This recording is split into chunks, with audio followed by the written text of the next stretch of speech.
Horo, joined by the Triple OG, Willie Mason. What's happening? Season 3, 2025, and we have a new addition, cameraman Lukey. We made it. He's back. Well, not back, he's here. That's great, mate. I was thinking of you guys talking to that mic, and I was like, what for? Yeah. Why am I over there for? What a great addition. We're here, so I'll About be chipping in time. with all the behind About the scenes, time, man. little, ask me this. Yep, you can hear me now. So All right. Okay, so people have been asking for this for a while. You always told me we weren't capable of doing it.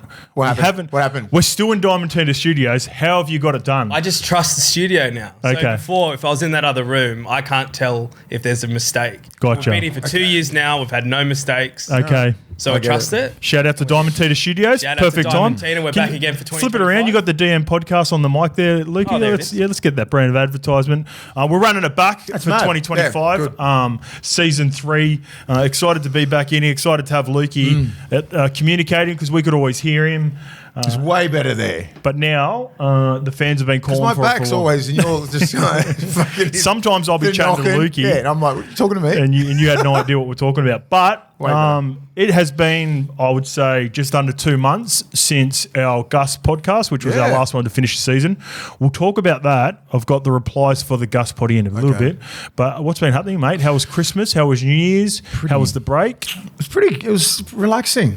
It was a busy year last year, so like I really took time and was very aware of the fact that we're going to be back here pretty soon. So really just kicked the feet back a little bit. Still trained at E-Lab. Still did a few little things. Went up the coast, family holiday. Just really relaxed.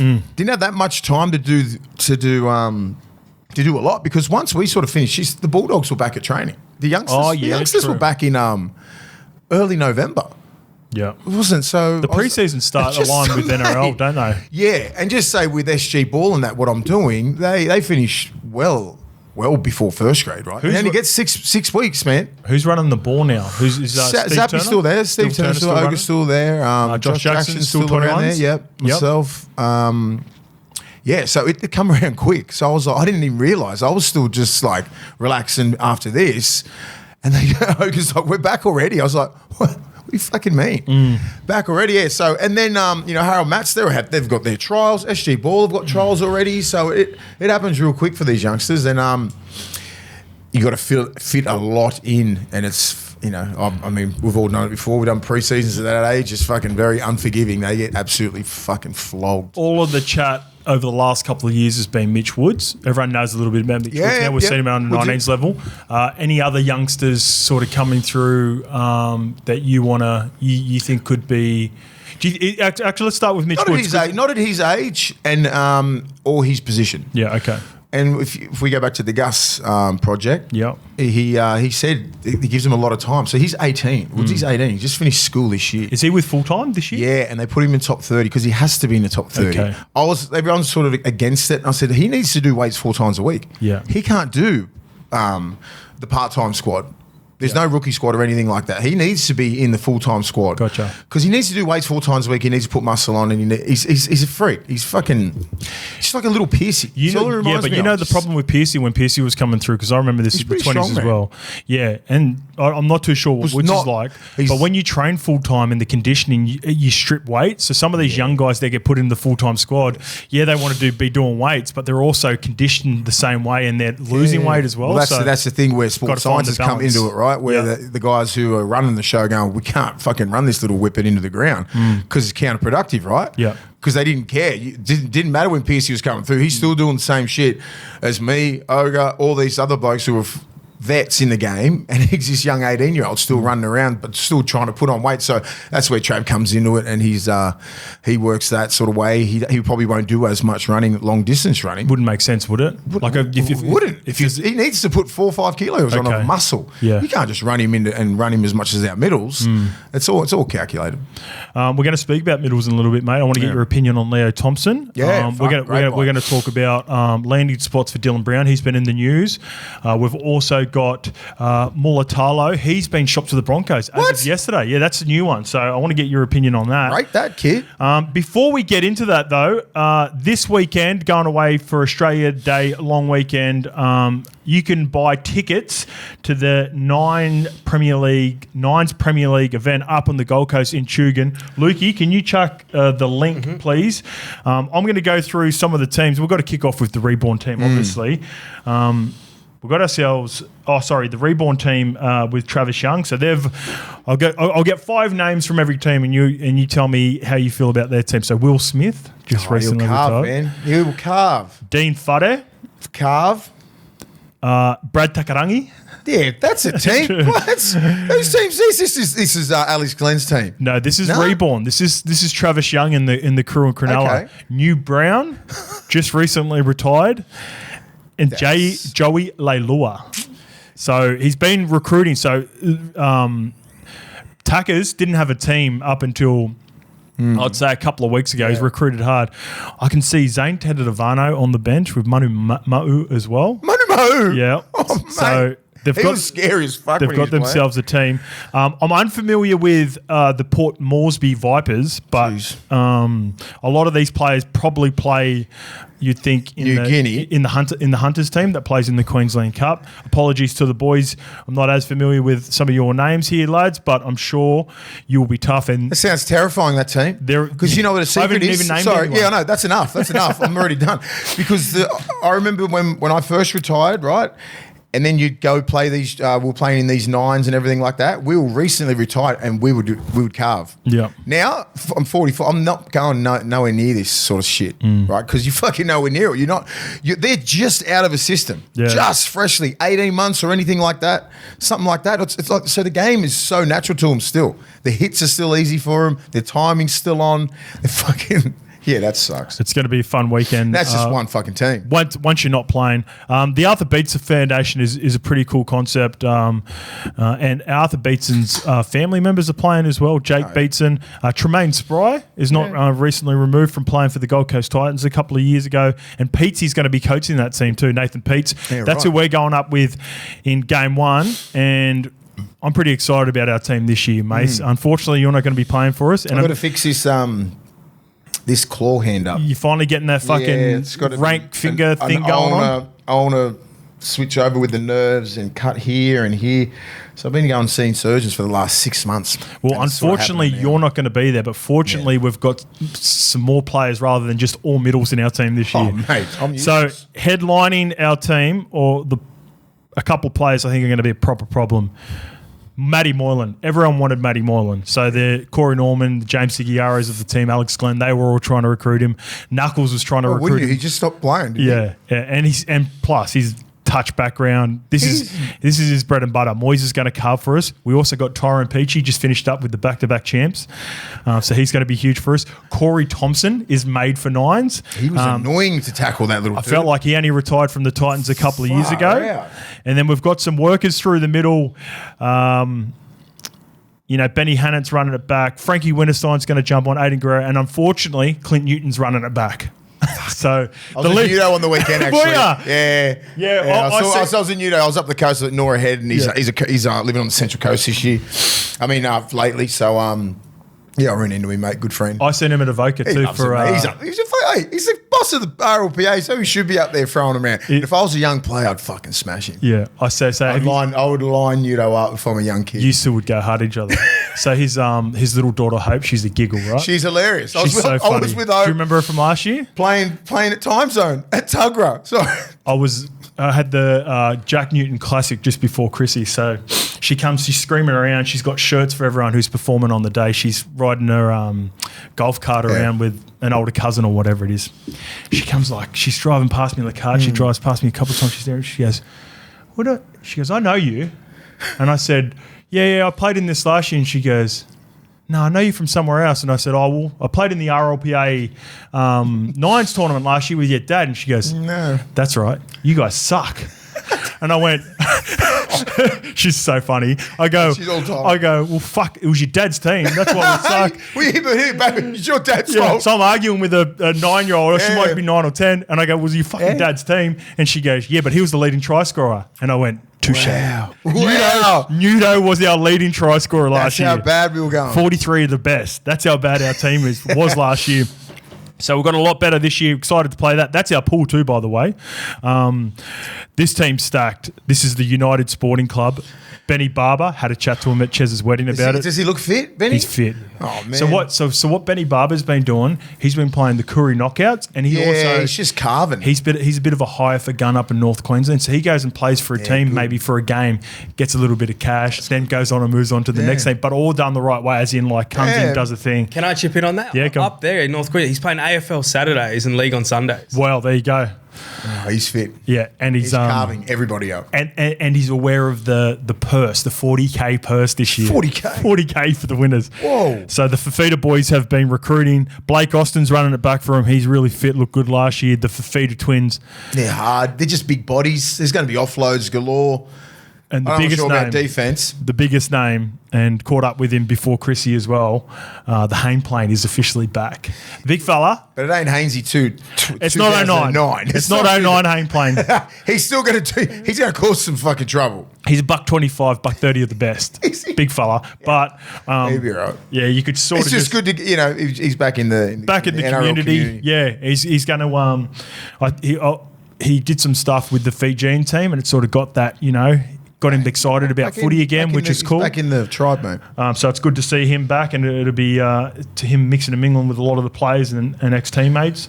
They're playing the North Coast Marlins in their first game. Now, this is, I think it's another Kiwi team. Apologies for not being across this team as much, and not as many names that I'm super familiar with, but the Marlins will have a pretty hard task the first game.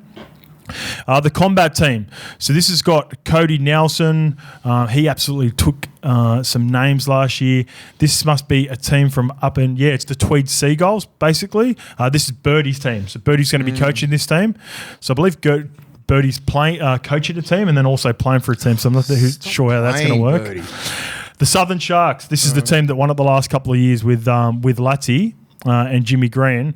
So Jimmy Maloney's playing for him this year. Dane Chisholm, he'll be all right in this sort of format as well. He played a heap overseas. Latsy's not down here at the moment, but I'd assume Latsy's going to be playing again this year. Legacy, this is Chico and Normie's team. They've got Alex Glenn, Jordan Kahu running it back. Daniel Vito's playing for him. Yeah, He's been doing some wrestling overseas. And then they're going to be playing the active team, which is Chase Blair, a number of different names, and the one and only Jordan Simi is going to be playing. That first team is probably going to win, or the one with Benny Barber. Yeah, Benny Barber or Legacy. I think they're going to be hard. Well, Legacy were huge favourites last year, and they got knocked out by the Southern Sharks, I think, because they just had a more... Doesn't matter about the big names. Guys that are just retired or still currently playing. Well, I think the Southern Sharks... They've played all 3 seasons. They've got it cohesive. They play together at club level. Yeah. So they upsetted the Legacy team, but I think the Legacy will be there again. The Salty Pigs, I ran into and can confirm in Coogee a couple of days ago, Victor Radley is coaching this team. And this has got the Marshke brothers. They were a good gang last year. Yeah. Luke will remember them. The Salty Pigs, they were a good group. Good. And then we've got the Matakisi team from New Zealand. This is a bit of a giggle one. We're going to be catching up and presenting the jerseys for these guys before on Friday while we're up there. They're a team from New Zealand, and they're more of a bit of a hybrid rugby union, rugby league team. The Knuckle Dusters, this is Knuckles' team.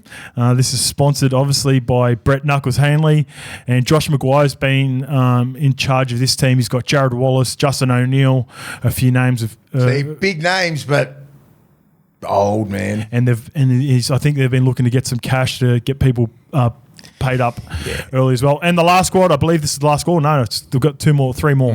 The easy squad, this is Zeb Taylor's team and Eddie Pettyborn. They've put together a pretty good team. So they've got Sam Cassiano, Tyrone Roberts, Kenny Edwards will be good for Tuli Talanoa. Tyrone Roberts will be good. Yep. He still plays. Yeah, he'll be silky. He'll be playing up there. 32, yeah. Yep. The Southside Dogs. They're the team that played in the grand final. Braden Musgrove absolutely killed the competition last year. So they'll be really good. And a bunch of toilers that just play local league with them. And then you've got the Pack Barbars, which is like the union team. This is the Pig Athletic boys.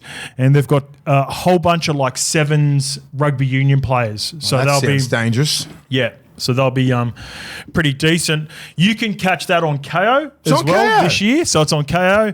And if you want to buy tickets, come out to Tugan Leagues Club, get amongst it. So many ex-NRL players, and there's going to be a sprinkle of NRL players. It's going to get big as we go on. So we're excited to be a part of it. So I'm just going to go with my tip is just like the guys, what are they that first team mentioned? They were just retired? Yep. So the legacy team? Oh, the Reborn team? Reborn team, man. No, but Legacy, I think you liked. You liked the United team with Hainsey Benny Barber in that. Did you like them? Yeah, I like that one only because of Benny Barber. Yeah. And this team here, the Reborn team with Zane Tedavano, Manu Ma'u, Kane Evans, Joey Lalua, New Brown. Maybe too big. Dean Fuddhead. Will Smith. I'm just going for the little fellas. You only need a couple of decent middles and everybody else to be fast. Well, everyone's talking about the players with all the NRL players. Nah, fuck that. I'm not, because it proved it last year. Yeah. Absolutely. The Dogs and the Southern Sharks. It's the ones, They were the finals. And they had a sprinkle. That's what I'm going with. They had one ex. Maybe Latzi was the only ex. I think Braden Musgrove played first grade as well. So Musgrove and Latzi were the only representation of NRL experience. Yeah, so don't worry about the big name. Big names aren't doing shit. We'll see, but I'm excited to get up there. We'll be going up there. Me and Lukey will be up there. We'll film in some content from as well, giving you a bit of a behind the scenes. What about the NFL playoffs? By the way, it's on right now, mate. I know. Baltimore and Buffalo? On the way in, no, the Eagles were playing the Rams. Don't talk to me. Don't tell me. No, I'm going to go. Do you want to know the score to start? Nah. Okay. No. All right. Well, I just want to say I am rooting. Detroit. What happened yesterday? Detroit blew it yesterday. Washington. Jaden Daniels, man. Jaden Daniels is the truth, man. Jaden Daniels is going to be a problem. Wow. So I'm hoping for an all Aussie Super Bowl. Now I know we've had representation of Aussies in the Super Bowl before with kickers and punters and Jordan Mailata and all that, but Eagles versus Ravens, Super Bowl of the Birds. Jordan Mailata, left tackle for the Philadelphia Eagles. Everyone knows about him. But not many people have been talking about Daniel Fa'alale. He's the 4th round pick for the Baltimore Ravens, right guard. Yeah. He's an Aussie. He's a Melbourne boy. What? Rugby union background. The big man. 6'7". I didn't know that. Yep. I didn't know that. I didn't expect you to know. 4th round, they picked him up a couple of years ago. He was a bit of a tackle. I think they looked at him as a project like Jordan Mailata. But we could potentially see a Fa'alale, hopefully, by the time. I'd love that. Hopefully we haven't jinxed it. We're recording now while the Eagles are playing. The Ravens play after us, but I think that would be cool. Second team All-Pro too, Jordan Mailata. Second team All-Pro. That's massive, bro. That's huge. Absolutely What a huge. season. Do we want a score update? No. Okay. I don't give a fuck. I don't care. Yeah, go give us a score Just tell update. me. 13-10, Q2, 8 minutes to go. 13-10? Yeah, to Philly. So Philly scored first, mate. Jalen Hurts ran it for 40 yards. They missed the kick. Then Rams answered with a touchdown to Higbee. That's all I see. I just want to watch the other game anyway. Okay. Rams are boring as shit. Recording about 8 a.m. this morning. Rams are boring as shit. The Ravens and Buffalo's going to be ridiculous. Lamar Jackson's fucking... That's going to be a sick That's game. what I'm saying. I want to watch that game. Okay. Even yesterday's game, I watched the first one. This is going to be a good game, man. I watched the first one, then Detroit and Washington. That was a mini. That was mini. Didn't you like it? You didn't like it? I don't like the way they both play. Yeah. Jared Goff shits me. Well, yeah. And then fucking... I love Gibbs. I love it. And who else do they have? That's my division. So I know. The Green Bay Packers, the Lions and Vikings talk shit all year round. Yeah. Now they're out. You love it. They both lost. We lost. Mind you, we lost to the Eagles. I knew we were going to lose to the Eagles. But Vikings, 0 playoff wins. Lions, 0 playoff wins. I'm with you, bro. I love Green Bay as well, but they should not have fucking lost that game yesterday. No. Or should they have? I know they've been banged up all year. Their defense has been absolutely smashed. Hutchinson's been out and a heap of other players. But he's a big one. They've maybe just all caught up because Washington just went straight down that Robinson, bang, the other dude, McLaurin, everything like that. Their defense, what they get, 8 sacks? Yeah, well, it's Jaden Daniels. he's like either way he moves like Lamar. He does move. Who's the Carl Loftus kid? Carl Loftus, yeah, he plays for the Chiefs. Yeah, yeah, they got 8 sacks. Yeah, fuck. Yeah, they made it hard for Stroud. Stroud doesn't have an offensive line. Chris Jones, Jesus. By the way, this is an NRL podcast too, not an NFL. Yeah, but we just I love it. I love it. All I fucking do is sit there and watch all it. Things NFL. Go to the ESPN. Come and get on it, mate. Come and see Hoops and Hits. Going to be doing that a little bit later on. Our bracket lost in the first game because, the second game because we had fucking Lions to beat the Commanders. But at the end of the day, my prediction was, and it's very hard to pick the entire bracket, Ravens versus Eagles. I'd love that. Is my They're dream. two of my favourite teams. That is my dream Super Bowl. It has been the battle of the running back. So it's almost been like Saquon and Henry, huh? Yeah, it's been Saquon versus Henry all year, and it's been Josh Allen versus Lamar all year. So we're going to see Josh Allen and Lamar today. That sucks. And I would love to see Saquon versus Derrick Henry in the Super Bowl. I think when we talk about the decline of running backs, the value of them, he's going to boost them back up. To see them, imagine if those two were playing in the Super Bowl against each other after making the move. That'd be a good game. All right, I want to have a huge thank you to our 2025 partners and massive thank you to the Tab, our betting agency. They've been with us for the first year, second year, and third year. So we're excited to have them back on. All the odds that we'll be talking about throughout the year, obviously going to be Tab related. I've got a bit of a tweak on my system this year. So rather than picking the winner and the line for every team like we do, I'm just going to make it a little bit more simpler. Is that a good word? Yeah. Simpler. Yeah. I'm only going to do 3 bets. So I'm going to do my best head-to-head bet. So do I think the Titans are going to beat the Broncos? Simple as that. And then my best line. So the game where I think maybe there's a roughie that's remember at the start of the year when teams don't know how bad they are and they might be a 2-try underdog. I think that's too much. So that's the best way of explaining that to you. Lukey, do you understand that? Because I know you don't know your odds. Explain it to me, mate. Yeah. So that's the simplest form to do it. And then we're also going to do anytime try scorer, just one. I love anytime try scorers. Maybe I think too much, man. Well, now that I've simplified middle's always going to score. Well, now that I've simplified it, maybe we can do that together, and then we'll keep track of that. Give me a crack at a couple of things. Yeah. To keep ourselves accountable for. In America, they call them parlays, don't they? Parlays. So when they say parlays, it's a multi, isn't it? That's a multi. So what are they talking about? Same game parlay. This year, we're excited to announce you boys actually went down to Melbourne and have already done some stuff with them. But we're teaming up with Redbull for this year, boys. Yeah. And what have you popped there? The sugar-free coconut edition? Coconut and berry flavour. Yeah, I just scalded it then. It's nice. We're excited to have them on board. Redbull will be with us for the entire 2025 season. So there will be activations we'll be doing that we need to nut out still. Yeah. We're working on what exactly it's going to be. But Magic Round is a big part of what we're going to be doing with them and an activation with them. I feel like they've got to get involved in the Hucker in some way, but we'll figure that out. And we're going to be doing City to Surf. I've been doing that for the last couple of years. OG, let's do it together. I'll get you up the hill. We don't have to break any world records. I'll crack this after Lukey. Get into it. Lukey wants to crack one. You crack yours, Lukey. Go get it open. What's gone? So City to Surf will be something that we'll be doing together as a tandem.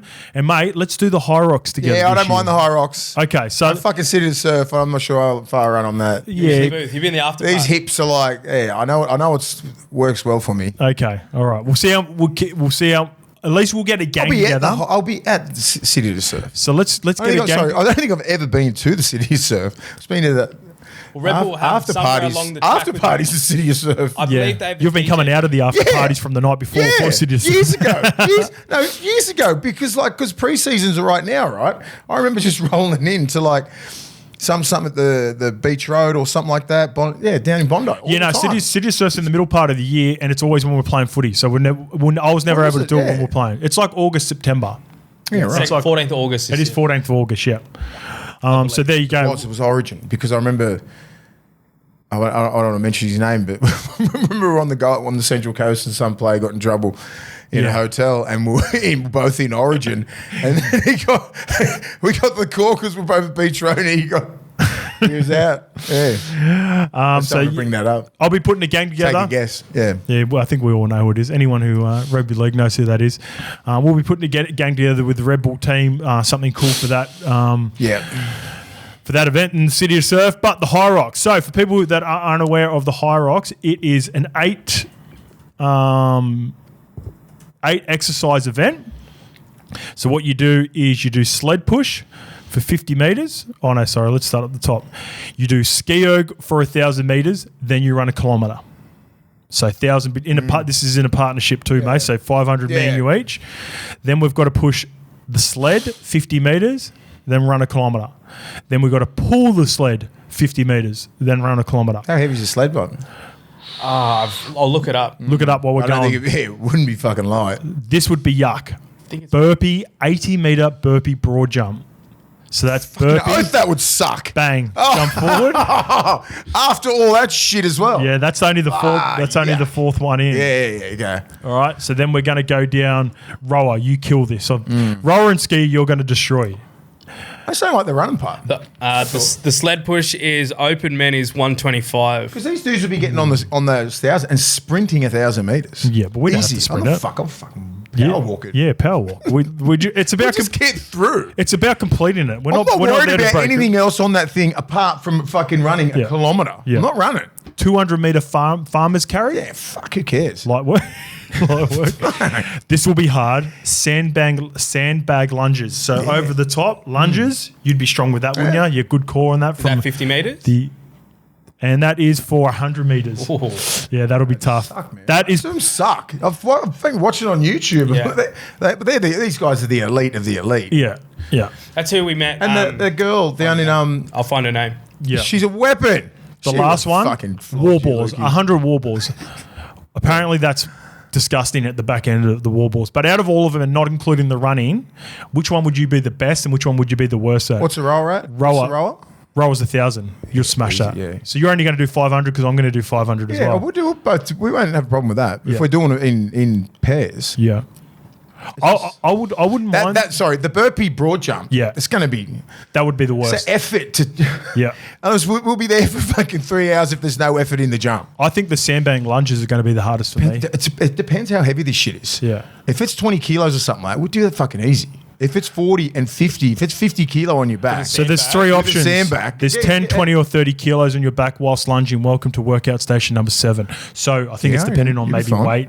Yeah, we'll be doing the max. Yeah, so open men's 20 kilos. 20. I can do 20. Come on. As long as it's not 30. Yeah. Bro. We were down at the Redbull tennis. We met Joanna.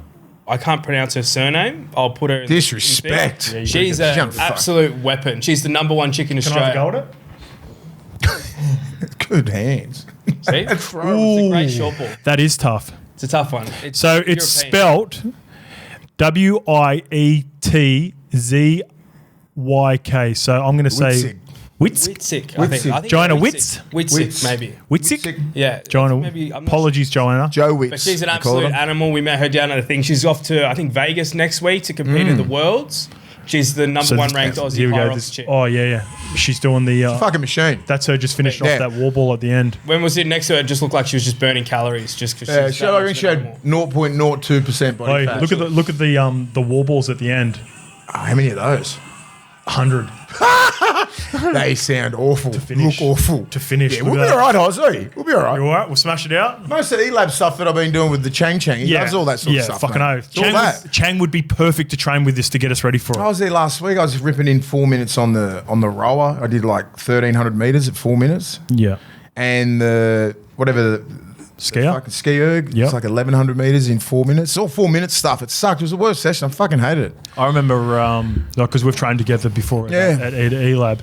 You basically do the same, like just say, for example, if we're doing like 10, 20 calories, you do it in 2/3 of the time that I do it in. So you'll smash. I don't mind all that stuff. We just have to get through that run. For getting through the run and going into a burpee into the jump, I think I'll just be standing around for a while. You know just go fuck this. You know what would be funny to do, or not funny, is if you did all 1,000 kilometres of the rower, and then I did the kilometre run for us. I would And both people have to run the 1,000. I know. And when you know, he's stiff. We're trying to. No, they do.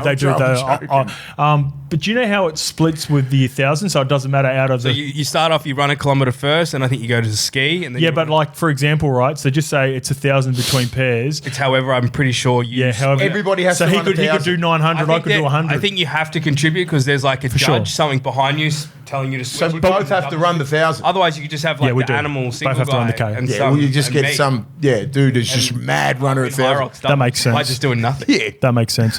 But yeah, we're excited for 2025. We're going to be doing some stuff with Red Bull. We've got a few other ones that we're going to be announcing very soon and doing some stuff with them. Again, I want to say a massive thank you to Diamond Tuna Studios. This is the third year we've been doing it with these guys. They're so good to us. We come in, we do our own thing, we get out of here nice and early, and it's been a great working relationship with them. And I'll add to that too. If you are a business out there and you think you might want to get behind the boys here, partner at levelsnetwork.com.au. Oh, very and good. We'll be in touch. All right, beautiful, Lukey. Before we move on to 2025, I just want to reflect on 2024. I've got the numbers here in front of us. So I had basically the same template for us to start last year. This time last year, we were at 19.9 thousand subscribers on YouTube. Yeah. We're now at 30.8. So it's basically 11K worth of a jump, which is cool to see. I always it's not necessarily about, have a look at us, look how good we're going. It's a reflection of, the work we've been putting in, and very proud of those numbers. Yeah. We're trying to get to 50K by Magic Round for the Hucker. Now that's going to be a huge jump. So we're going to the Redbull Hucker. We're going to require. There we go. We might put just a name on it just then. We want to get to 50K by Magic Round. So let's make it happen. That's going to be a huge task if we can get there. On Instagram, in our second full season, we're at. After our first full season, we're at 26,000. We're currently at 49.5. So that was a jump of 23,000 on Instagram. And TikTok. Who knows what's going on with TikTok? Who knows TikTok? TikTok's crazy space at the moment. We're at 76. Is it still on? It still works here. It doesn't work in America. Yeah, US the band up. Still on. It's saying that we don't have many Yanks tuning in for our clips. So it'll work fine for us here. Yeah. But TikTok pumps. We don't even have to worry about TikTok. But I want to keep pumping up Instagram. So we pretty much jumped 23K. If we do that again and a little bit more, we get to 75K. Let's get to 75K by this time next year. Thank you to everyone who's been a part of our journey in the last couple of years, 2023, 2024. Remember, you could subscribe on Apple and Spotify, on all the social media. Everywhere you get content. So thanks for joining us. Before we finished last season, mate, we did the Gus potty. And I've got a few comments from the potty, and let's talk a little bit about the Gus potty as well. The first one comes from No Diggity.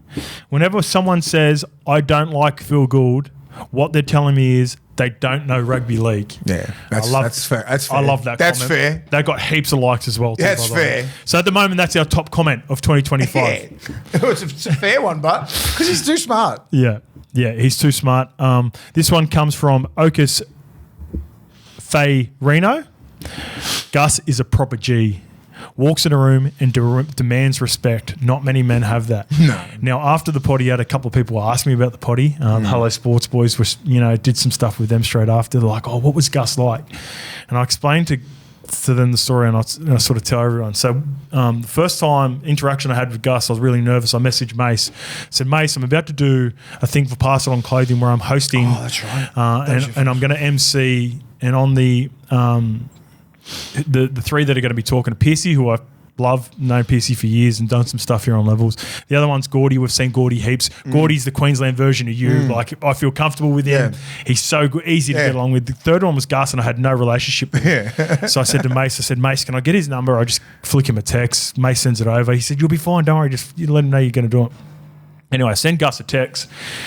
I said, mate, I'm a bit nervous. I'm excited to be working with you. Is there anything that we can and can't talk about? He goes, just whatever, mate. Let's have a good time with it. No pressure. PG. Finishes with PG. Love it. A little touch. So we get there. We're at the luncheon. We sit down. There's a table. The Laundies. It was a Laundies pub as well. So the Laundies are there. Gus rolls in.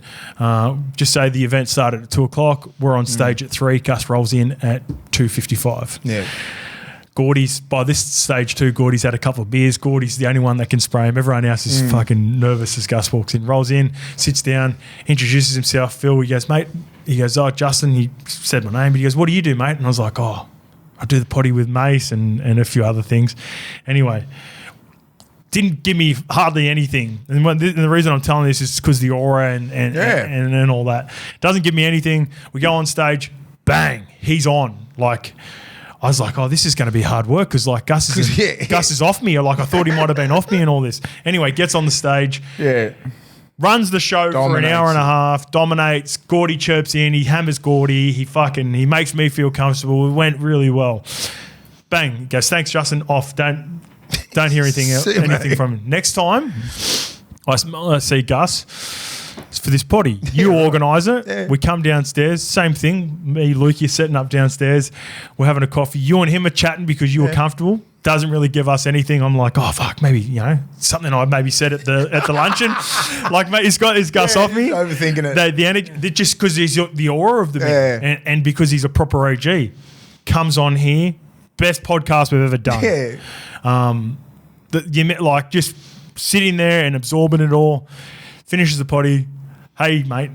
Thanks for the potty. Shakes our hand, leaves. Sends us a text a little bit later on. He goes, just send us a link of the potty when it's done. PG. PG. And it's just like the reason I tell that story is because I've got so much respect for him.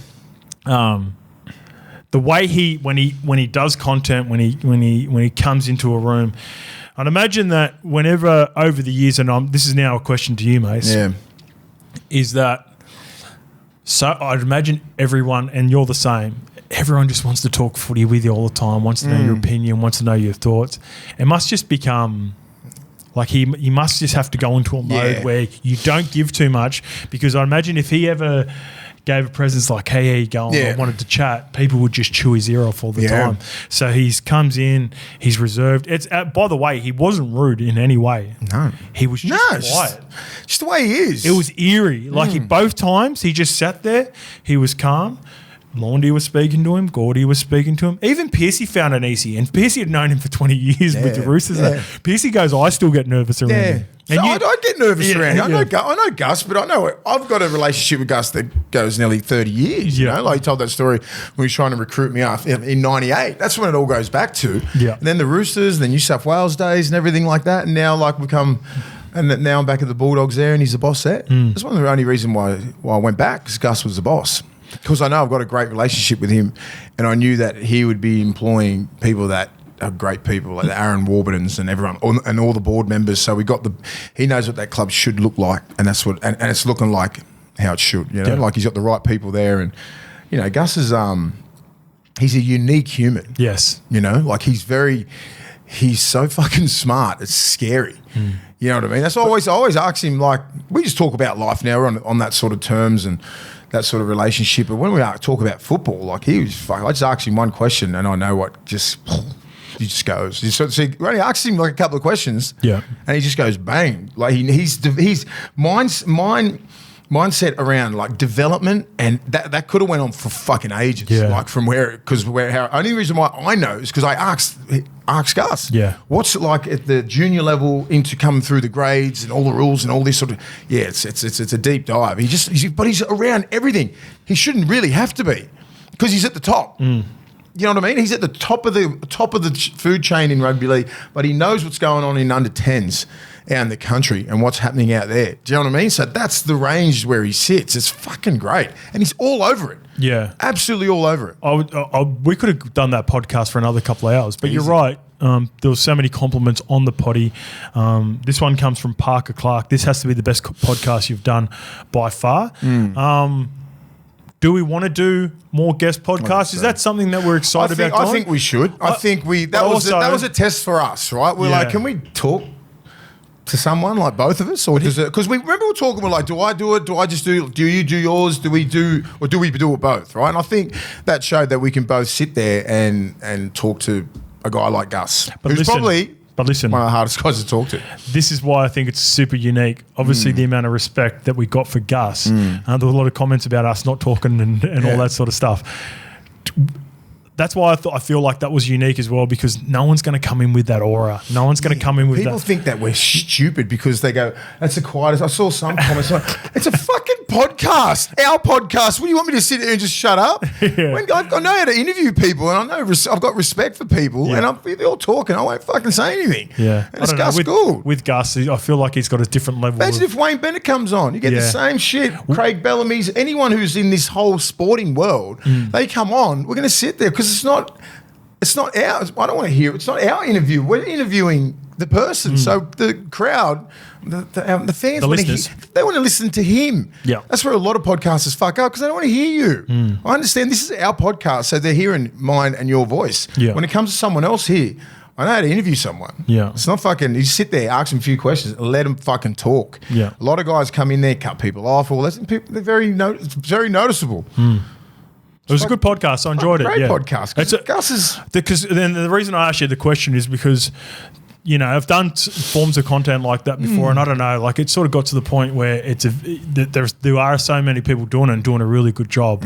But I thought, I just, you know, I only want to do people like that. No, I only want to do, like, I want to do like the I want to be blown away by the guests when they come in. Yeah. I don't, and I say that respectfully, and I'm not going to name any names where it's like, give an example, but Gus, Wayne, like those guys are just, you know, and I'm not going to go down the list because then I'd be, you know, giving away, I guess. It'd be. I think it'd be fun to do it. Like once, maybe one a month, two. Like, I don't know. Depends if we want to. Yeah. Like I'm going to fucking have a.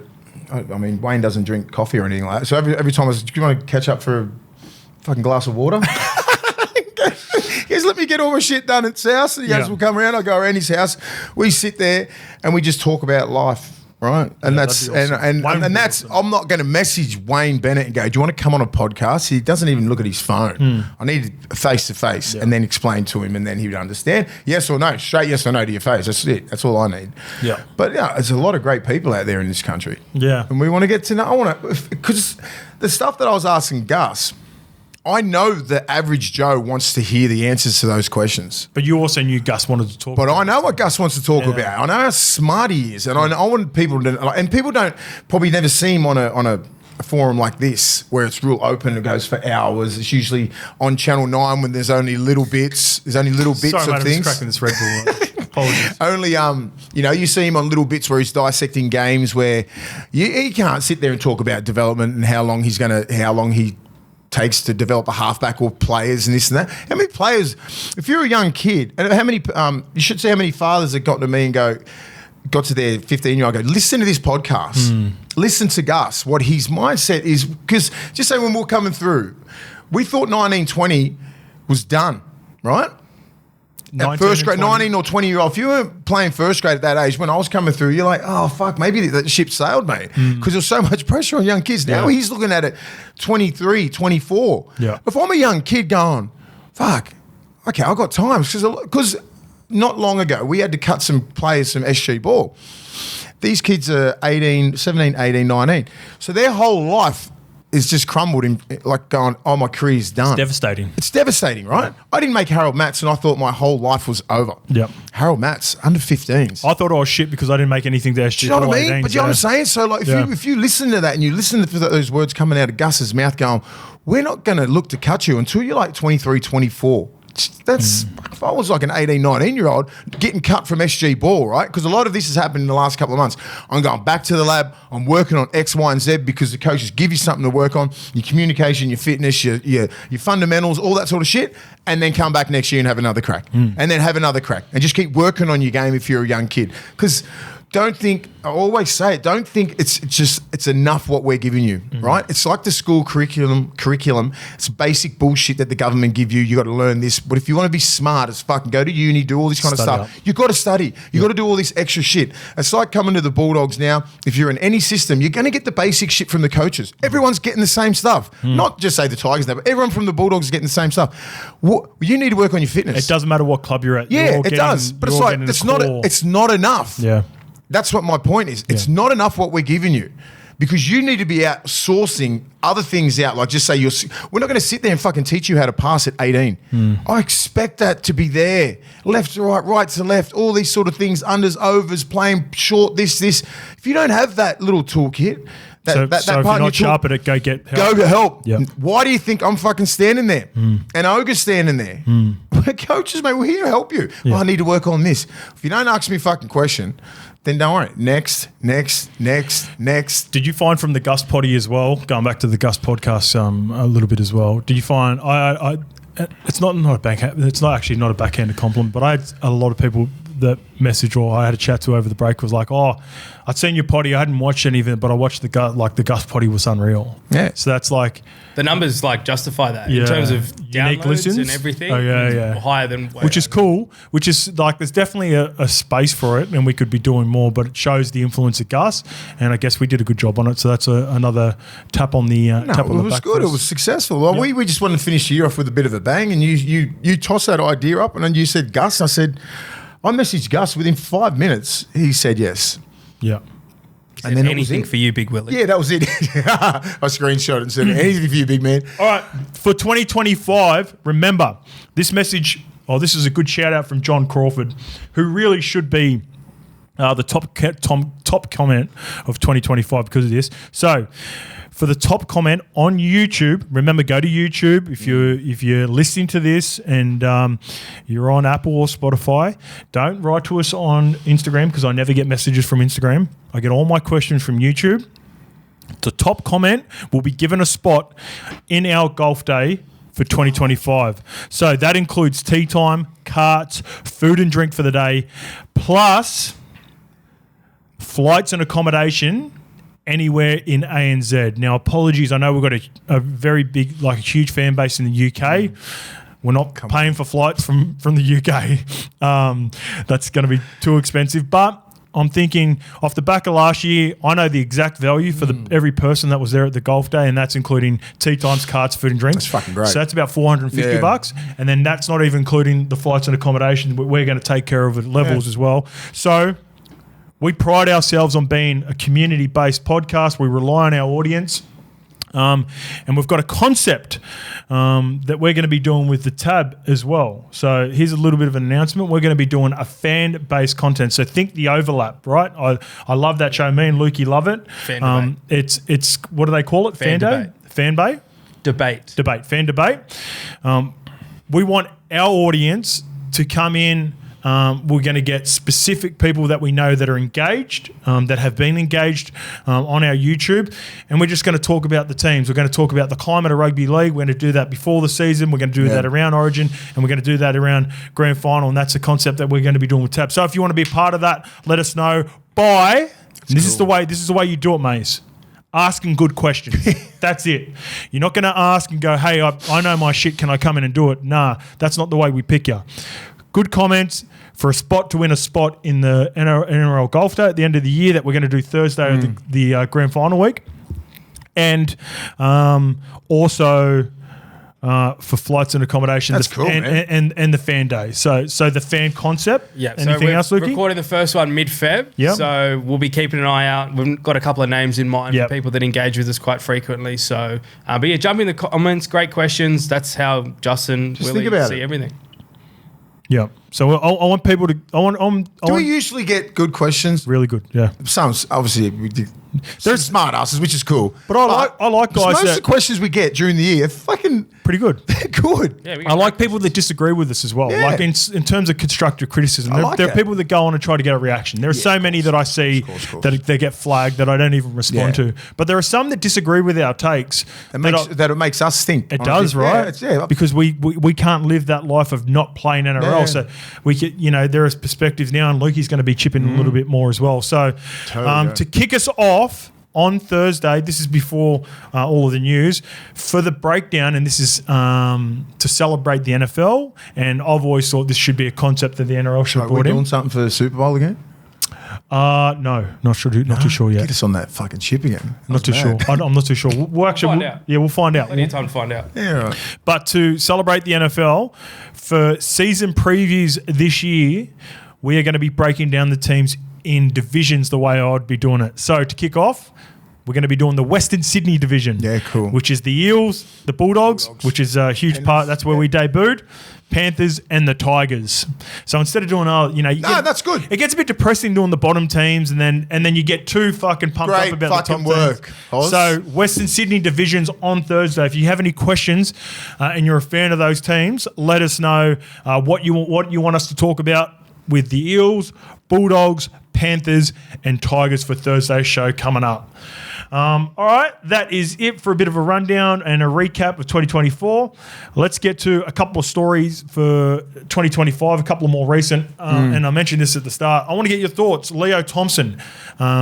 He was he was sort of the last big name in terms of middles that people were, the market was really going for. He has agreed to sign a 4-year deal with the Bulldogs from 2026 to 2029, rejecting an extension from the Knights and a lucrative, apparently this has been reported, 3.5 from the Raiders. Massive. Canberra boy. Yeah, he started at Canberra, didn't he? Yeah. So comes over from New Zealand. Ricky Stewart trying to get him back there. It's a big buy for us. Yeah. One of our best, I think. I think he's one of the best young props in the game. Reminds me of a young Fisher Harris. I think he can really bring that grit and just a real presence in the middle. You know, really complement Max King and Sam Hughes, some of our middles there. And he's a big body. He's got good skill. I think he had a bit of a down year last year compared to the year before. 2023 was great. Few little injuries, few little niggles, team not going so good. He was on the back of that run when they went, 10, 11 games in a row. He was starting prop. He was killing it. Ended up winning that game for New Zealand, all that sort of stuff. That was like his breakout year. Because he's been in the game for a little bit, wasn't he? Like a couple of years before that, playing off the bench here and there, but not really solidifying his starting spot until 2023. Yeah, I think because Saifidi brothers and all that sort of stuff. Without proper looking into it, I believe the start of the 2023 season played for the New Zealand Māoris in the Indigenous game. I believe he was. I remember seeing something that he was roomed with Fisher Harris. Yeah. So his mentality changed that year. And in the way he looked at the game and the way he approached the game. Ends up having a great 2023 season. Plays again with Fish at the end of the season. Wins the Pacific Championship. Yeah. Him and Griffin Neame come off the bench. You could argue both of those guys we thought we were going to traject and have huge 2024s. A bit of a roller coaster for both of them. Man. Griffin and Leo. But huge potential for both of those two players. How old is Leo Thompson? Would be 24, 25. He's in his prime, 24. Man. We got him in his prime. So he's done all his work. He's done probably 5 pre-seasons now. He's about 3 or 4 years into the game. Proper starter. 1 more year at Newcastle. Hopefully he has a great year and then comes down to us. And then we get him in his prime, 25 to 29. When you start looking at the makeup now of that pack, Max King's been great for you guys the last couple of years. Yeah. Everyone, Samuel Hughes is that big body that you need in this modern day game. Satili Tupanua is going to be a huge signing for you. And you already had this tradesman like working, kicks and presto on the edge. Kurt Mann was a great link man. Yeah, so I think it just, it really complements our team. Like he's the last piece. We need an alpha. We said it a couple of years ago, don't we? Yep. We need that big dog in the middle that's not going to give a fuck about anything and just what take does alpha people mean to you? You just I think our team in the last sort of just say 3 years, there's no real fear factor. You're not looking in the line and going, fuck, there's like Fisher Harris or Leota, or you're Melbourne, you got Nas, and you got all these guys. They'll fucking smack you. So you're worried about you got to look. You just got to look up. Most people who no one's just scared, but you just got to look up and go. I want you to look in the corner of your eye and go, okay, I might go the other side of the ruck. Yeah, that's what I mean. But you have fucking good. You have Leota and Fisher split the ruck there. Kenny next to him, Yowie next to him. Yeah. And then you've got your edge back rollers. That's how you scare the shit out of teams. When your 2 props can split either side of the play the ball. And go fucking pick which way, cunt. Yeah. No, hang on. That can stay. Yeah. That's all right. That's passion. That's the passion you want. Pick which way you want to go. I'm here. I'm on the left. Ogre's over there. Roy's there. Sonny's there. Do you know what I mean? Pick your poison. Then Adam Perry's there. Probably not the biggest name out of all of us, but he'll hit you harder than all of us. Yeah, they're nuts. It's like the Kenny. It's like Mitch Kenny. Yeah. Oh, I'm going to not run at Fish. Boom. You know what's funny? Get fucking your head blown off. You know what's funny? We were... I know me and you talk about him all the time, and Luca will know this. I was doing some stuff with SEN, and I was talking with the crew, and we're talking about people you just look for. And when I said Mitch Kenny, and this isn't a knock on the guys because they're not footy guys, as in they haven't played it. But they're like, oh, Mitch Kenny, yeah.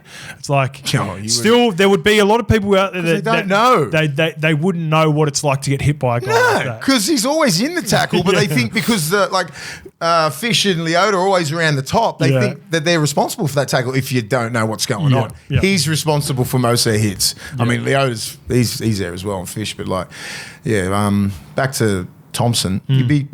That's what we've missed. And I think if we can get him and get a couple, I think there's another couple of players on the market there. Maybe the young kid from the Gold Coast. Pahulu? Josiah Pahulu? I think that's a weird drama that happened at the back end of the season. Yeah, I'm not sure what's happening with him. But there's definitely more to that. Yeah, it is. For a young kid to have his detail in the game is up there with like vets. Like he knows that much stuff about the market detail. And like whoever's coached him, I don't think it was Des for 1 year. Whoever's coached him before that, he's fucking smart. Done a good job with him? Done a really good job. Yeah. So all the little things that you look for in good young middles, he does it already. He's 19. Yeah, for a guy that...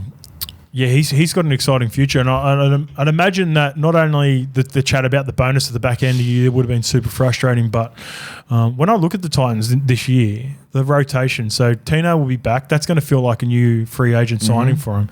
I think Regan Campbell-Gillard's going to be really good for him. Big side, man. Yeah. And then you've got Josiah Pahulu. You've got Fafita's going to miss the start of the season. I love both of them all. Yeah. Both Fermor. What's wrong with Fafita?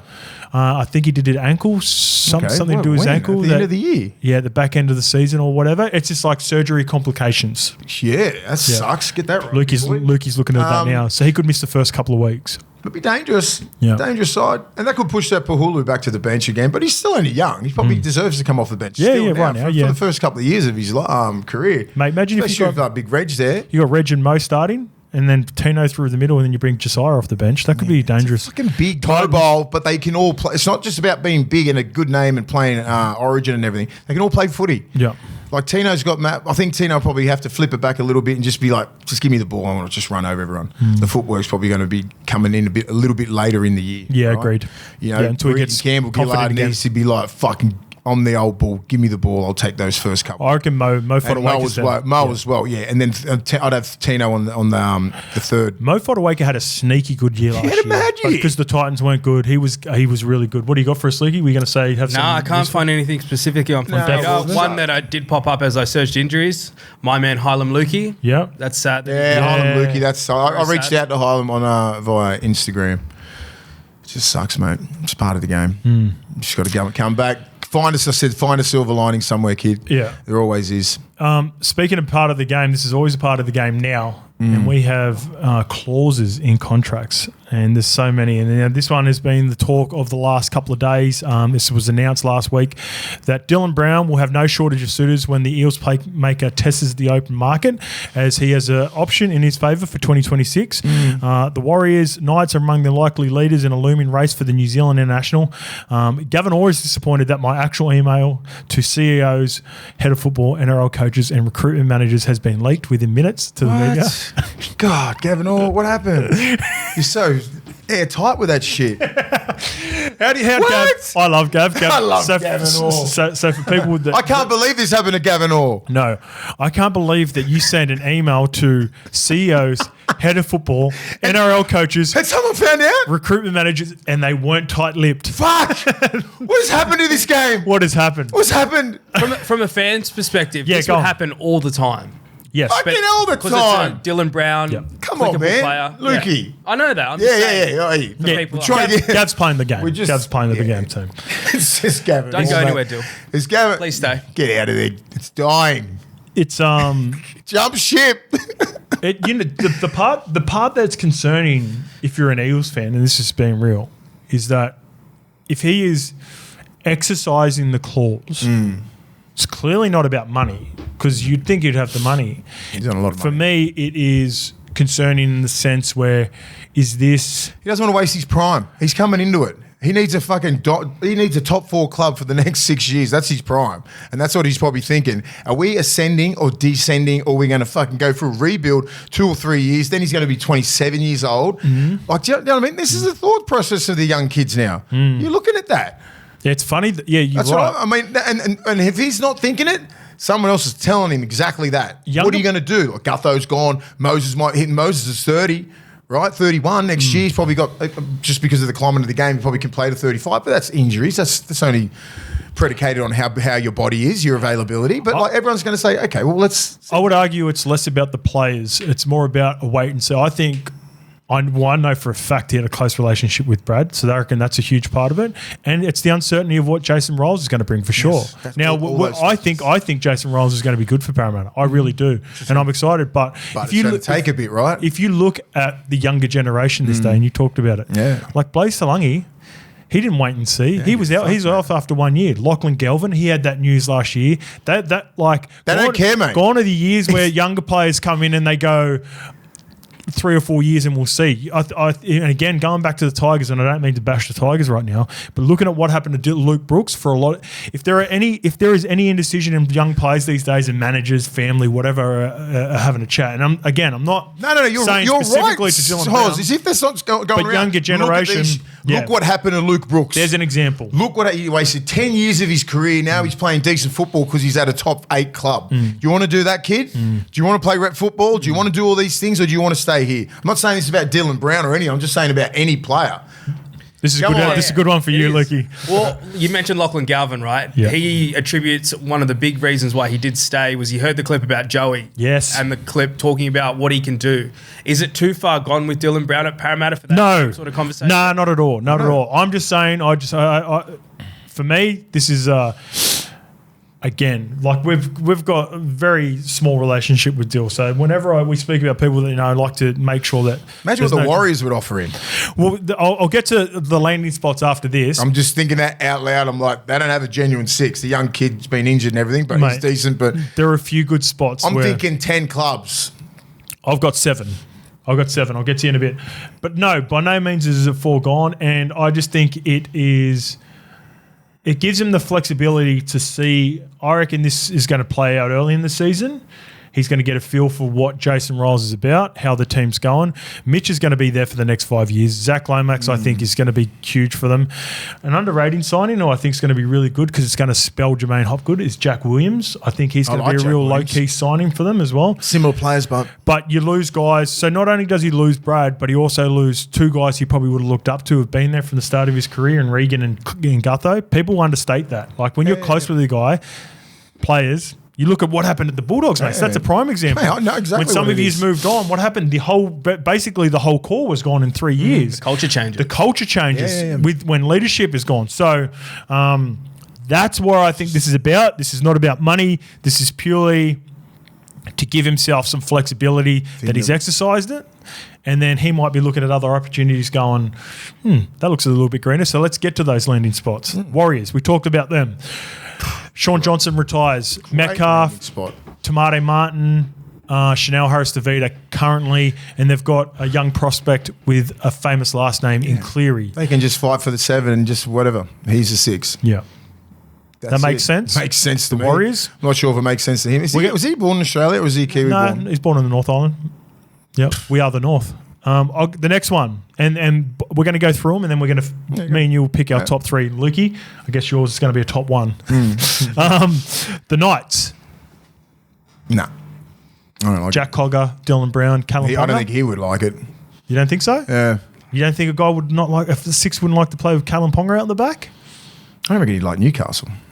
That's interesting. Yeah. I don't know. I don't think he's just a city like he's. Why don't you think you're a Newcastle boy? Yeah, I know. I'm just saying. I'm a Newcastle boy, so I was thinking some people just don't suit Newcastle. Okay. That's why. Yeah. I just don't think. What sort of guy? Like, what are you looking for in a Newcastle guy? Oh, fucking hell! It's weird. It's a weird little vibe up there, mate. It is. I know. I can't really That's say why I'm asking. I'm a Newey boy, curious. mate. Like me going back to Newcastle was like going back home. But if you come up with the wrong sort of attitude and shit, like the fans are fucking. They'll boot you out of town, man. Well, you know what he's They're not? so loyal, man. You know what he's not? He's not a city boy. Like, he's North Island, North Island. Right. He's a country boy. I reckon he'll be fine. I reckon if you got a bit of country about you. It's a bit like Kalen in that sense. If he was just like, if he just ripped, he's a bit like what Kalen. Newcastle fans want is just rip in every week for the club. That's a good shout. That's all it is, man. Like that's all you want. Don't come up from any other club. I'm not just saying Sydney, anywhere, and come up there for a free paycheck and just get paid and play absolute shit because they'll boo you off the field, and you deserve to get booed. Third team, the Dragons. Which actually, I'm not going to say don't go to Newcastle. No, you're not. But sometimes I'm just thinking we're discussing it. Some people might not suit Newcastle. Okay, interesting. Dragons, Gutho, no 6. Lockie Ilias, currently. Kyle Flanagan and Daniel Atkinson's on the way next year. Straight to 6. Yeah, so he starts over any of them. So again, the reason I bring those names up is opportunity and need. Like there's a need for a half. You got Gutho and you got Val. You got a pretty good back line there. Cookie. Yeah, the spine's there. The spine's there. I'm just not worried about their forwards, man. Dolphins to play 6 with Isaiah Katoa. That'd be mad. Yeah, that'd be cool, wouldn't it? Did you get excited about that one? Look, you got excited about that one. With the golf day, I love that kid. Yeah, Katoa. Yeah, and Katoa would love a Brown up there, wouldn't they? All right, pending. If anything crazy was happening with DCE, Luke Brooks 7, Dylan Brown 6, Manly all day. What do you mean?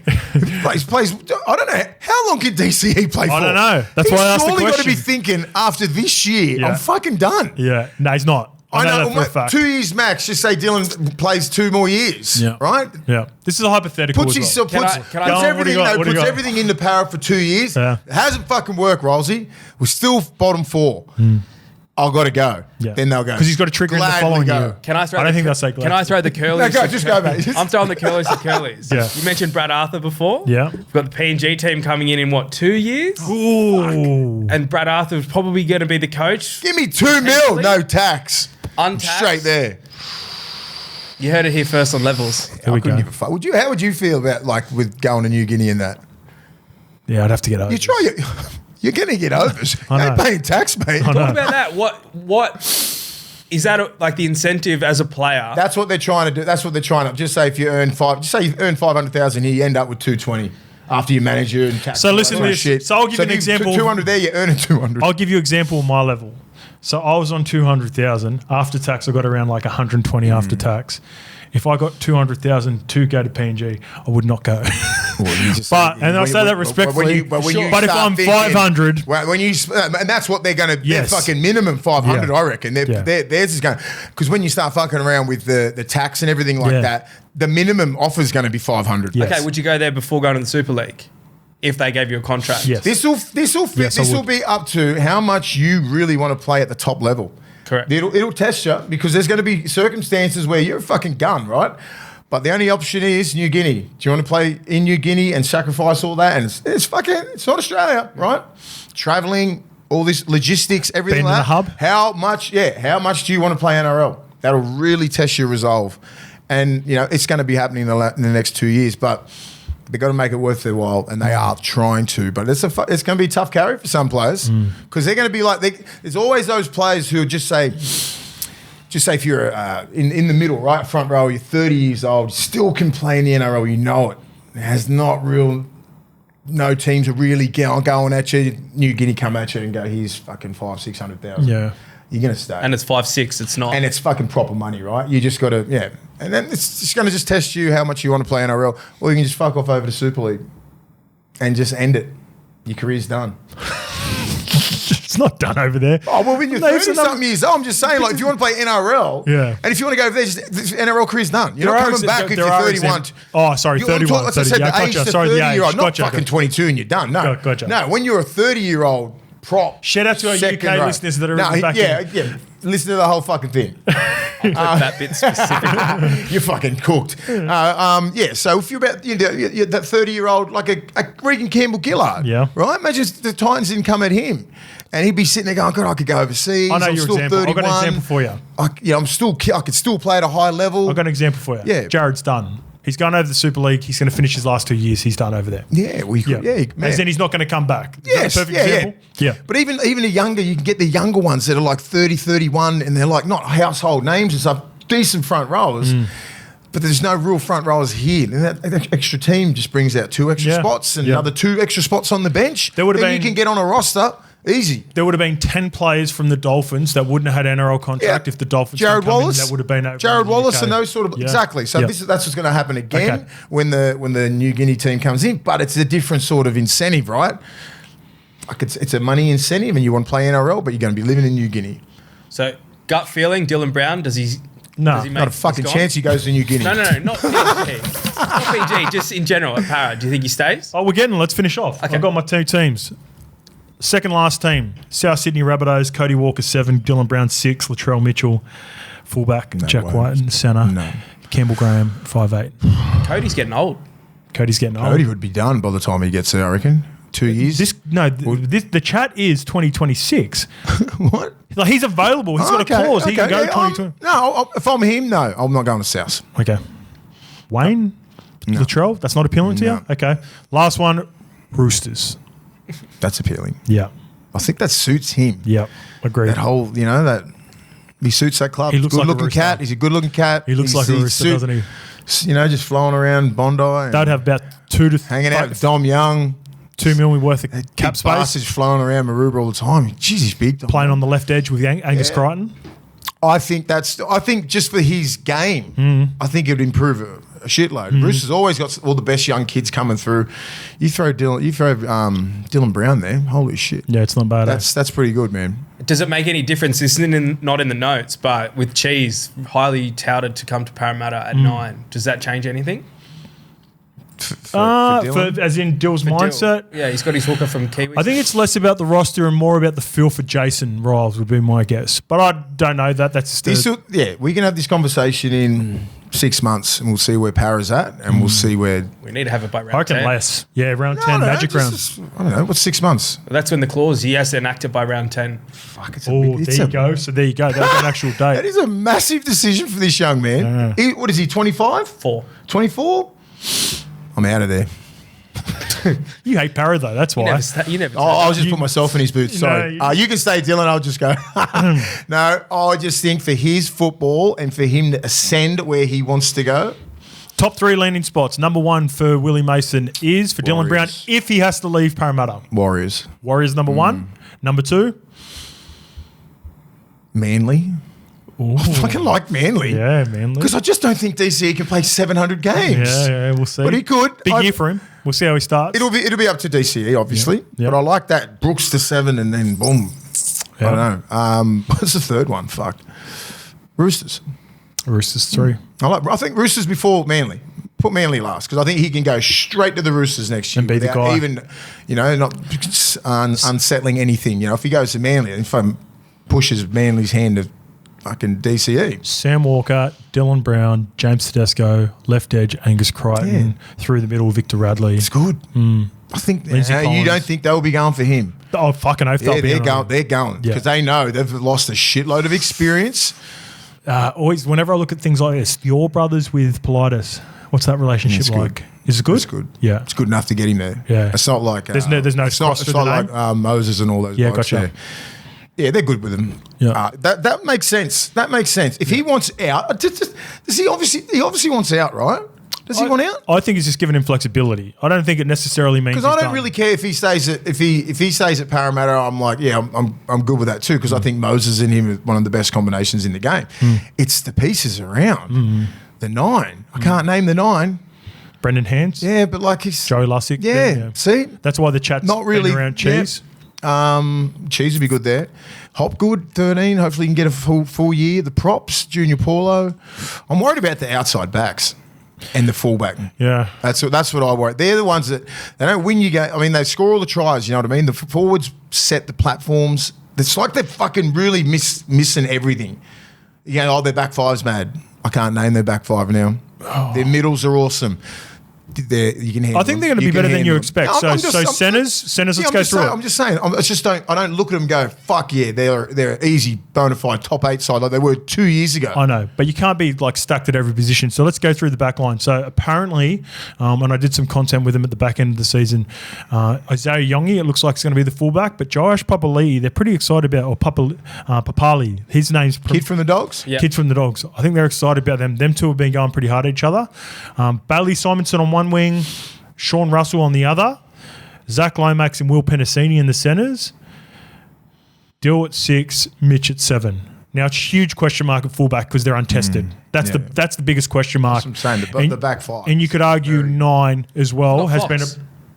Oh, Fox. Fox, Yeah, Fox will be on the wing. But how long does he serves a 6-game suspension? I think it's back round, maybe around 5 because he missed the Indigenous game as well. So you got Foxy as well. So it's not the worst roster by any means. Like it's right in between. It's that in between roster. Yeah, it's sitting in from like the 6 to 12 range. Do you think it's a 6 to 12 range roster? And then it just depends on form. Yeah. That's all. And most teams are like that other than the top 4. Yeah, great. Everybody's like that. But I'm just saying, because you're talking about these kids like Joe Ash and all these guys, they're fucking not tested at all. You know, like they're going for wing spots and fullback spots. Most important position on the field is fullback. They wouldn't fucking know who it is. That's frightening. You know, fullback's the hardest position in the game. Yeah, well, we'll wait and see anyway. Round 10, that's the date. Where would you like to see Dylan Brown play, if not for the Eels? And Eels fans, we're going to be talking about them on Thursday, so let us know your thoughts on Dylan Brown. Yeah, this one's a little bit of a weird one. Now, this popped up on where I get my news from. I think it was on Fox, the Fox website. The Sharks have shopped Mulitalo to the Broncos. So Shark star Ronaldo Mulitalo has been placed on the Broncos radar by his own club, with Cronulla reportedly shopping the winger. Mulitalo become a free agent for next year on November 1, and he has yet to re-sign with the Sharks or has been linked with any club until now. That's a tricky one. Negotiations, I think this is purely the number. Mm-hmm. This is a numbers game with Ronaldo. Sharks would love to keep him. Ronaldo would love to stay. And the numbers, the numbers. I reckon he'd be coming in at like near 700. Yeah, I think so. Something like that for them to go. Where do you reckon they're at? 500. Easy. Yeah, 500 for a winger. Yeah. I still think these wingers are worth more than that. What would your value be on Ronaldo? About that, 550, 500. Yeah. Not that much more. Definitely not up there with the 700s. Or I'm not sure, like with the centres are going to get that, 7, 8, When 9. we did our rankings, I think I had Ronaldo. I fucking rate him highly. Love him. Highly rate him. Like, if I'm the Bronx, I'm picking him up straight away. If he's on the open market. Well, the Broncos have been linked to him and maybe been shopped because I think the chat is that they're not going to be able to keep both Selwyn and Katoni. Well, that sounds like it's. We said that a couple of years ago. Remember? Yeah, it sounds like they're leaning more towards Katoni, and Selwyn could get big money elsewhere. That seems to be the chat. Now that's just all rumours. So therefore, I think Selwyn's moving back to the wing this year too. That's something that Madge has been floated around by Madge up there. So Ronaldo, and then Selwyn Cobbo ends up playing somewhere else. Yeah, that's where. I mean, just say if they get him, like he puts Selwyn straight at centres. If they don't have another centre, don't you? He can play anywhere. No, just say if they get Mulitalo, you just go play centres again. Center, gotcha. It's funny. It's true. They just the Broncos just got that Grant Anderson, who had a pretty good season for the Storm too. He's joining 2026. That's not a bad signing as well. So good defender, multi-year deal. Madge is doing some work. Yeah. Wonder what Grant Anderson would have gone for. 354. This guy comes off the bench. Yeah, he played on the wing from last year when Coates was out. He was killing it. Killed it. Yeah. That'd be interesting. Very, very interesting. Yeah. Can he be an actual dude? Like, can he be your guy? Can he be proved? Yeah. He had some nice moments. Not fully proved it, but he fucking he did enough in that series to go, he's a bona fide first grader. Yes, agreed. He's not like, I can put him on the bench or someone has to be injured for you to get a run. But he was playing all over the shop, playing six, playing hooker. Yeah. I like him. Central Coast boy. All right, we are going to go through, for the last bit of the episode here, we're going to go through our top 3 signings for 2025. We're going to go one for one, kicking it off, OG. Yeah. And this is in no particular order. You've got your 3. I've got 3 completely different just to make it fun. But I think we'd agree that we like all 6. Mine is Fish.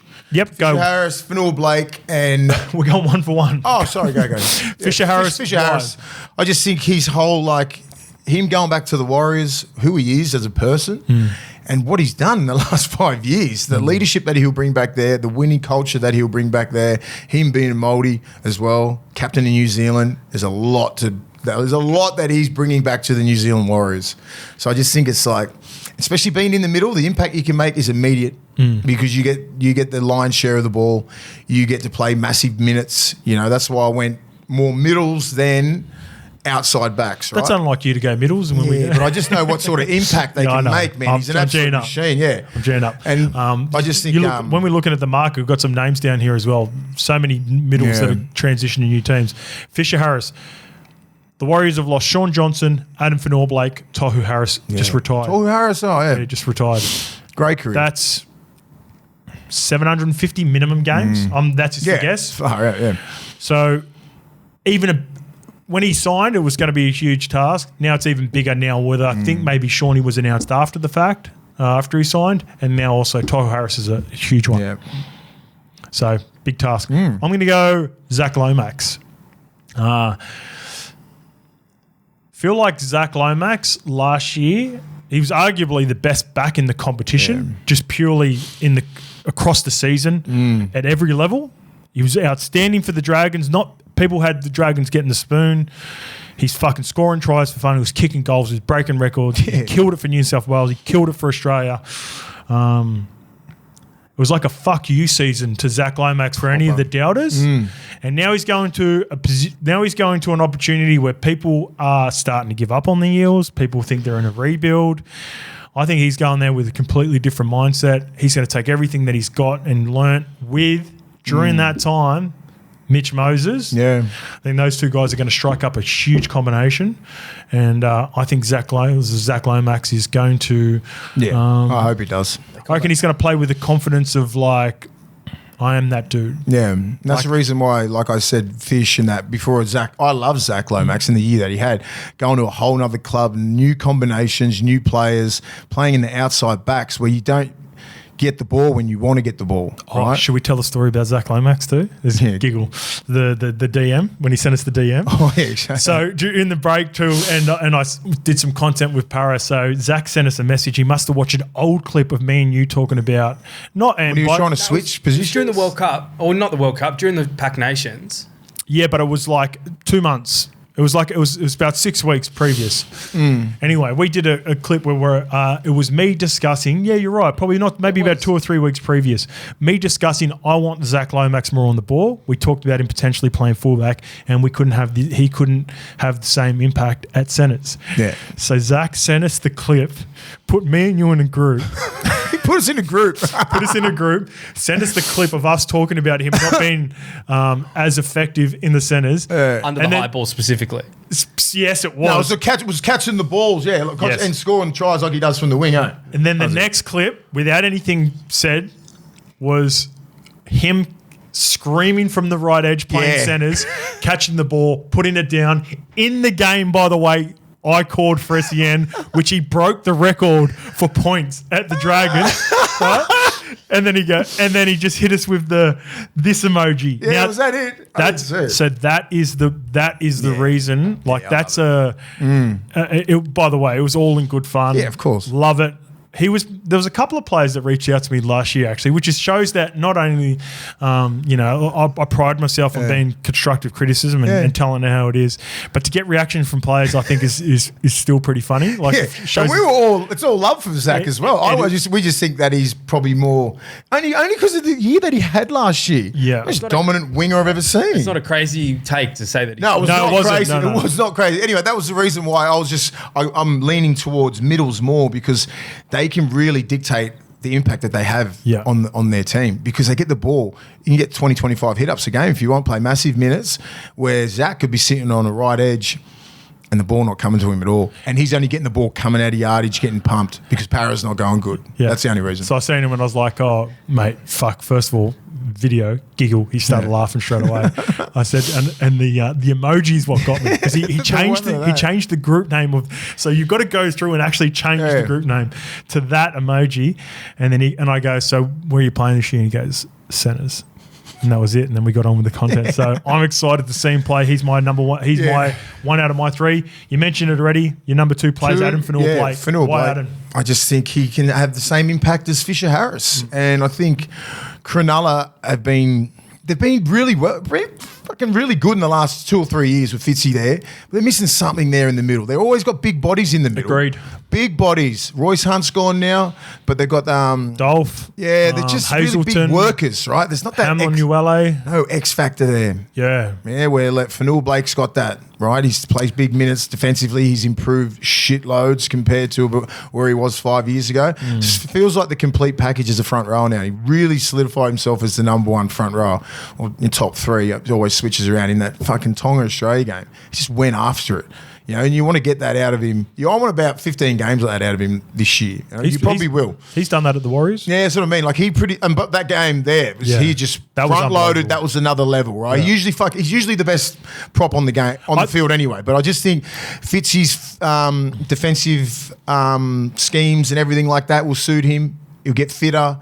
He'll be. I think he'll really put some value on Cronulla because he's just fucking very hard to tackle. And they really suffer through the middle with decent offloads and ball playing through the middle. There's no genuine lock who can go through there. Do you know what I mean? Like who plays lock? Like Fanua can usually play. McInnes is usually playing. It's very telegraph where he's just he breaks the line. There's offloads. He spins in tackles. There's offloads. Like it comes from a lot of different runs where it's not like really predictable. Where it's wide ball, front runner, out the back, boom, defenses just come up and just fucking shuffle over. The obvious beneficiary is going to be Nico Hines, but I think Blake Brayley is going to be the guy. Yeah. You think about the way we view Wade Egan and some of the shape that Wade Egan runs off the back of his play the balls and some of the combinations that he had with him.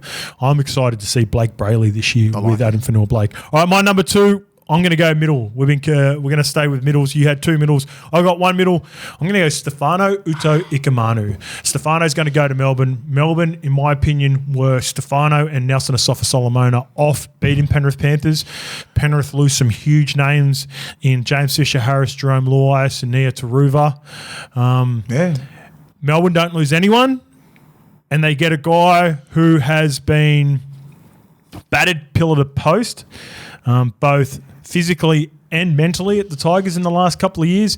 And you've only got to look at examples of Ali Katoa, of Sean Blaw, of players that go down to the Melbourne Storm system with talent and Bellamy and that culture bring out the best of them. It's rinse and repeat. It's been happening since we've played Mace, since 20 plus years. And he played 1 game of Origin. That's not going to be his last game of Origin. He's going to play Origin again, and I think it's going to be as early as next year because he's going to be the starting front row for them straight away. Well, I think Stefano's in for a huge year. Well, what let him down was consistency. What do they base themselves on down there? Consistency. Every fucking game's a minimum 7 out of 10 for all those players. Yeah. So that's if he can put it like that, 7 out of 10, then rip out an 8 or 9 every now and again. He'll be one of the best young props in the game. He already is. And he hasn't added like what Bellamy can add to his game, right? He added a little string to his bow this year with a little bit of a passing game and everything. Then that fell off around 7 because the Tigers just fell off. So when you're defending so much, and it's just hard. It's hard, and he's going to have so much more energy. He's in the best system, one of the best systems in the game. Them and Penrith. Yeah, I like that shout. Yeah, he's the next big. He's the best young prop in the game. Your third, and again, not in order, but your number 3. This one's an obvious one. Jerome Luai. Just what he just bought from Penrith and New South Wales, and all that he's been playing at the top for 5 years now. He's been all these grand finals. Last year's probably his best year, but I think. Agreed. And how old's Luai? Will he be 26? Yeah, 26. You have a look at Jerome Luai. Still heading into his prime. Probably the perfect time to go leave Penrith and go and run the show. He knows everything what to do. I think right at this time, at this age, if he had left 3 years ago, I don't think he'd be equipped enough mentally. Now, he's got everything. There's nothing in that tool bag that he hasn't got. So I think the leadership skills and everything that he's gathered out in Penrith is just going to give it to everybody out at the Tigers. Like he did to Critter, like Critter did with the Bulldogs. I just think he has that influence, especially on these young Polynesian kids. And I just think, I think last year everyone knew that he's about it. 28 years old. Happy birthday for the 16th of Jan, Jerome. Today? 16th. Today's the 20th. 16th, yeah.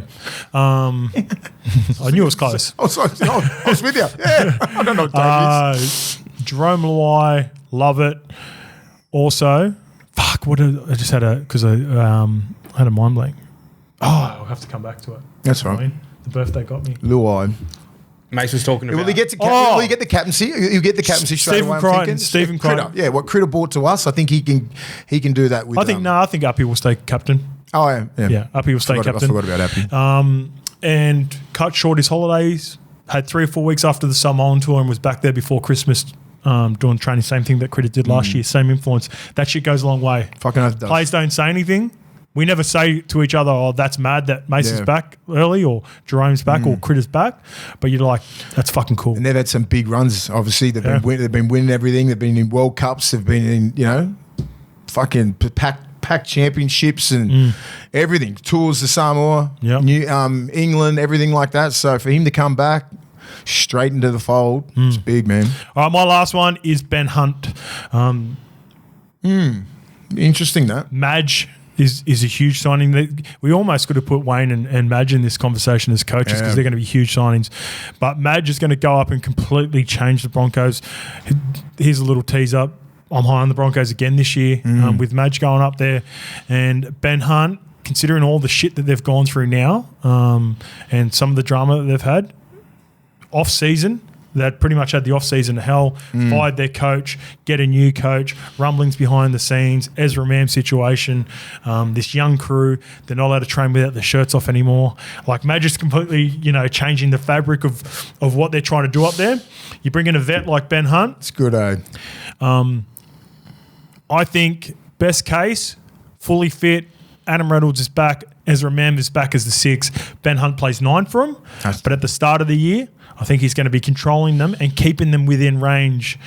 Who's going to be their halves? Adam Reynolds is going to miss the first part of the season. He's had complication. So he's there by himself. Yeah. Ezra's out for 8. And so now you're going to see Ben Hunt basically running the show. He's been doing that at St. George's the whole time anyway. Yeah, he's got a better supporting cast up there at the Broncos with Walshy and Payne Haas, Paddy Carrigan. The 6. Who's the 6 going to be up there? Well, it'd probably be a guy like Jock Madden, maybe Billy Walters. It's a good defender. Maybe Billy Walters, yeah.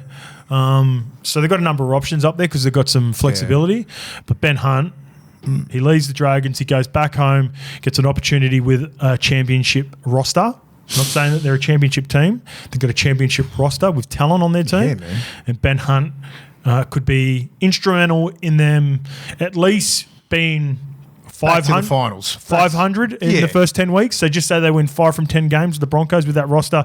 If Ezra and Adam Reynolds miss an extended period at the start of the year, if Ben Hunt can keep them at 5 wins, 10 losses by the time they get the Magic round, that's huge, and they could come home strong with Adam Reynolds getting back in the team, him playing 6. Well, yeah, that's what I want to know. What happens when Ezra comes back and Reynolds comes back? I think Ben Hunt's happy to go to 9. That's the shout. That works. Yeah. That works. Yeah. What does a Michael Maguire police boot camp look like? Yeah, it'd be fucking awful.